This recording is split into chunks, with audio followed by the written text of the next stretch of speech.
চলো আজকে বার্গার বানাই। বার্গার বানানোর জন্য প্রথমে সবকিছু কাটাকুটি কুটি করে নিতেছি। কাঁচামরিচ, পেঁয়াজ, রসুন, এখন ধনেপাতা আমার নখি কেটে গেছে। দেখো এখন চিকেনটা কেউ সাইজ করে নিছি। এরপর এটার মধ্যে সবকিছু ঢেলে দিব একে একে দেওয়ার তো কিছু নাই, সবই দিয়ে দেয়। এরপর এটার মধ্যে গুঁড়ামরিচ ইচ্ছা মতো নিছি, কারণ ঝালে কোনো সমস্যা নাই। এই যে নষ্টামি শুরু হয়ে গেছে। এটারে বড়া বানাবো কিন্তু এটা হইতেই আসছে না।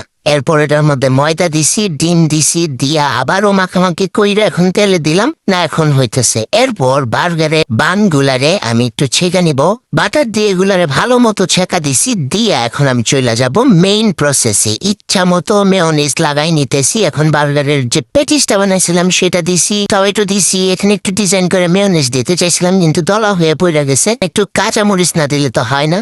এবার টুথপিক দিয়ে এটা সেট করে নিব। তো হয়ে গেছে। এবার এটা টাকলার মতো দেখা গেলেও এটা স্বাদ কিন্তু সেই হয়েছে ভাই, সেই এত মজা খাইতে যা বলার বাগে। আমি এতটাও এক্সপেকটেশন করি নাই। এই যে দেখো, দেখতেই তো বুঝে যেতেছে সেই মজা, সেই স্বাদ। এতই মজা হয়েছে যে আমার সাইডে মানুষ রুবি বিল, এটা দেখো, এটা তো আমার পিছাই ছাড়তেছে না। এটার আগে দিয়ে নিয়ে নিলে পেট ব্যথা হবে। বাই।